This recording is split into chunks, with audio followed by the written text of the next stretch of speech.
What is up, everybody? My name is Wes. This is Top Shelfers. And today we are going to review the game Is This Game Trying to Kill Me? So I'm fresh off beating this. I beat this game last night on stream, and it's really cool. um, I came across this game as I was doing my scouring of the Steam discovery queue, and it caught my eye with really good reviews and really interesting visuals. And damn, was this game charming! Uh, a little bit about it because it's going to be one of those games that not a lot of people have heard about. Maybe you know those who have seen some clips on TikTok or whatever your preferred method of consuming clips is. It so basically the game kind of starts you in this weird room that's kind of creepy, and this dude breaks through the window, and he's like a vampire-esque character, and he basically tells you that there's treasure and you need to escape. And the way you do that is there's a computer, like an old 90s looking computer in front of you, and you have to play a game on that computer, and what you do in that game affects the room that you're in, and then vice versa. Things you do in the room affect the game that you're playing, and you have to do both of them to unlock different parts of the game. So it's kind of like an inception of games where you're playing a game in a game in a game, and it's definitely an escape room puzzle-esque game. But I just felt like it was really fun. It was really good. The puzzle, and I'll get into this when we get into the reviews. Right, the puzzles, none of them were. Even though I did hints near the end because I was a little distracted with the stream. I didn't feel like any of the puzzles I was like breaking my brain to try and figure out. But some of them definitely had a little bit of difficulty to them, and it was just overall really fun. So if you haven't seen one of my reviews before, I review games on 10 to 11, depending on if it's a multiplayer game. Key categories, those categories being graphics and visuals, gameplay mechanics, story and narrative, audio and sound design, replay value, difficulty and balance, world design and exploration, performance and technical stability, community and multiplayer if applicable, innovation and originality, and then hours versus dollars spent. So let's just hop into this right away. So, graphics and visuals, the quality of the game's graphics, including art style, realism, animation quality, and overall visual appeal. I mean, listen, it depends on how you look at graphics. If you're someone who wants as hyper realistic graphics as possible, this is the furthest game from that. If you're someone who just enjoys unique art styles and, heavy saturated colors, this game really hits the mark. I wouldn't say that it's something that I'm charging to say that you have to see how cool this game looks. It's not that. But that's not really the point of it. The animation is very good. The art style is really cool. I'm going to give it a 7.5. Now, gameplay mechanics. So, how smooth and intuitive the controls are, the complexity and depth of gameplay systems, and the overall enjoyment of playing the game. I think that this game does a really good job here. Like I was trying to explain earlier, bouncing between the two games, having both games interact with each other, the there's puzzles where you have to do one thing in the game, like in the game that affects the room that you're in, and bouncing back and forth to try and figure out. And on top of all of it, like if you do get stuck, you don't have to go and find a guide or look it up. There is a hint button that pretty much will help you solve the puzzles, which is nice. I had a lot of fun playing the game. This could be because I don't play a lot of games in this specific type of genre, like escape room type games.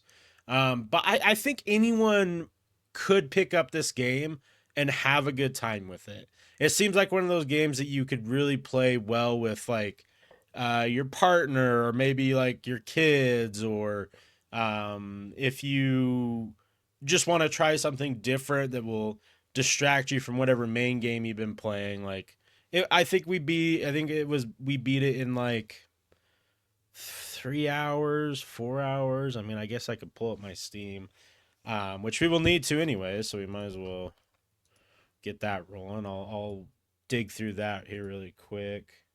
Yeah. So here's the guy, right?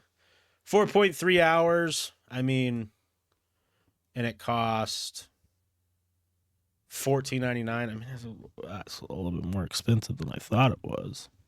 But these are kind of the graphics that I was talking about, right? Very charming, very fun, very colorful. Yeah. Anyways, the gameplay mechanics are fun. I'm going to give that an 8.5. Story and narrative. So the quality of the storyline, character development, dialogue, and how engaging and immersive the overall narrative experience is, there's not a whole lot going on here. That's not really the point of this game. That's not the objective of the game. The objective is you're in this room, you need to escape and get this treasure, right? There's no character development. There's not a big story. You're just running puzzles. So even though I rate it on this, I don't think that this is the point of the game. But given this is a category I rated on, we're just going to give it a 6 because I don't want it to impact its score too drastically. Audio and sound design, the quality of the sound effects, music, and voice acting, and how well they contribute to the atmosphere and overall gaming experience. The audio is it's fine. There's not anything that I'm like, yes, that was great, or holy crap, I want to know how they made that sound, or, the voice acting there wasn't really any voice acting. So, it wasn't bad, but it wasn't good. So, or I mean, it wasn't bad, but it wasn't like phenomenal. We're going to give it a 7. Replay value. So the extent to which the game encourages replayability through multiple endings, side quests, new game plus, multiplayer modes, and other factors. So I did find this out after the fact that there is a bunch of different endings. And given that you can beat the game probably pretty quick as you go on, I am very curious to know what what you do different in the game to get different endings, because I really don't know. I don't know if it's like the amount of hints you use or how precise you are with the puzzles, how many times you die, how many times you fail. But that does add to the replay value quite a bit in my eyes. Now that I know most of the puzzles, maybe the puzzles change a little bit. I have no idea.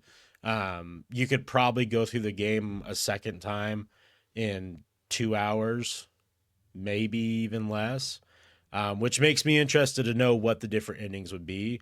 And that's rare for me. There's not a lot of games where I'm like excited to jump back into it. I'm just not really a big replay guy.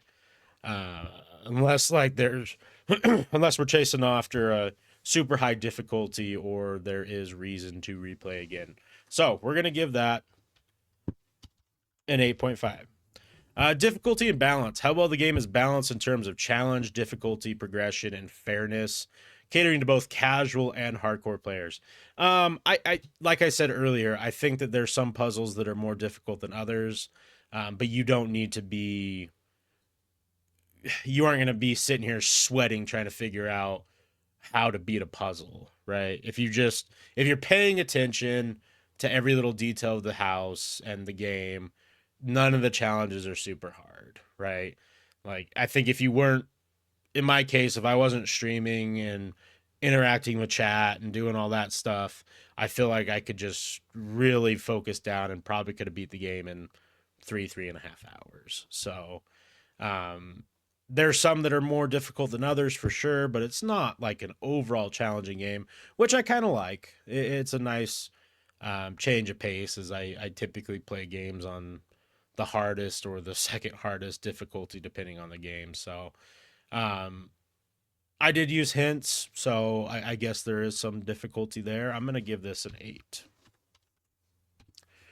World design and exploration, the richness and detail of the game world, the diversity of environments, and the sense of discovery and exploration offered to the player. There's not, it's definitely an on rails game. You can roam around the house in the game, but you're definitely going through progression. And, for the small amount of area there is, you can tell that there was a lot of detail put into it. But when we're talking about like world design and exploration, it's just the magnitude of the game doesn't really fit this category either. I think that it does good for like what the area is, but I wasn't trying to like run around all the time and look at stuff. So we're gonna give that a 6. Performance and technical stability, how well the game runs technically, including factors such as frame rate, loading times, optimization across different platforms, and the absence of bugs and glitches. I don't think we ran into any bugs, any glitches, any issues. And that's even saying a game inside of a game. There was no weird stuff. The game ran well, no loading screens, frame rate was fine. It was optimized on the PC. I don't know if this game's on any other platform.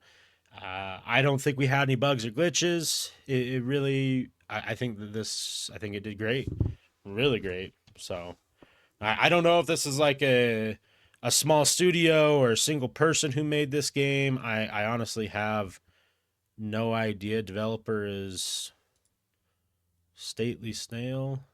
Looks like they've done a handful of other things. I think they did a great job, so it makes me want to know more about their other games. But yeah, they have 12 games and a soundtrack, so um, it looks like more escape room esque games. Not really my particular genre of game, but maybe something like this would be fun to play. So we'll add it to the wish list. Anyways, um, yeah, I think it ran really well. Community and multiplayer. This is not applicable because there's not a multiplayer.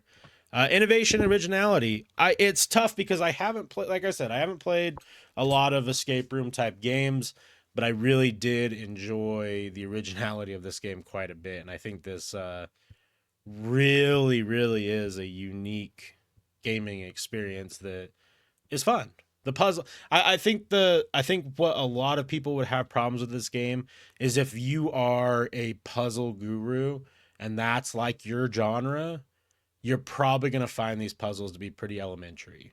They aren't like 15, 20, 30 steps deep. We're talking 5 to 6 steps at most, I think. And not a lot of like you pretty much like if you're just paying attention, you're like, oh, okay. So that's something to take into consideration here. I think that the game would be fun if you could do like more intense puzzles. Maybe that will be something in a future update or something. I don't know. Innovation wise though, I think it knocked it out of the park for the genre. I'm gonna give it an 8. Now this is such a tough one, right? Hours versus dollars. Did the game produce an hour of gameplay for every dollar spent on the game? No, it wasn't even really close. $15 for the game. In the world we live in nowadays, it's such a tough thing to talk about hours versus dollars because I spent $15. I was in the game for about, what was the time frame? 4 some odd hours. 4.3 hours.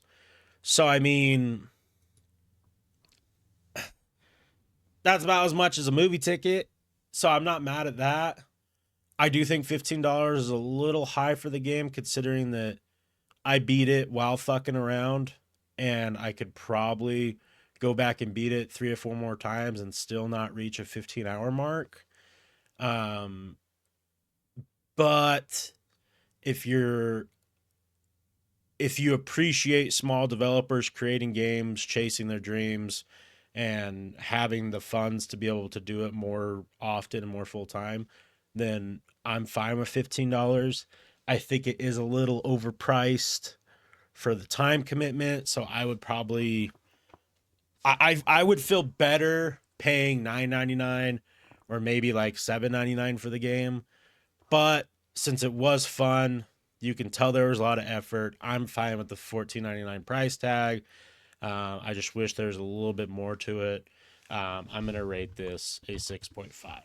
So let's break out our handy dandy calculator here and get our totals. Game rated pretty high. Higher than I thought I was going to give it. That's a overall score of 7.5 out of 10. That's really strong. That's really strong for a small developer. We don't see that score a lot for, I mean, if you're looking comparatively to some of our other games, right? Like it really did a good job. So, um I just want people to know too when you look at my reviews and you compare them to each other, right? Like I'm trying to be subjective to just the game itself and not compare it to the other games I reviewed because I feel like that's kind of disingenuous in my personal opinion. So I kind of compare it to games that are in its genre or that are similar to it, not to games that I have personally reviewed. So I got one more game to beat, and then I will be at 20 games beaten this year, and then I will do a breakdown of the top, like how I rate those games personally and their scores. So look forward to that. Thank you guys so much for watching. I hope you have a wonderful rest of your day, and I will catch you on the next one. Peace.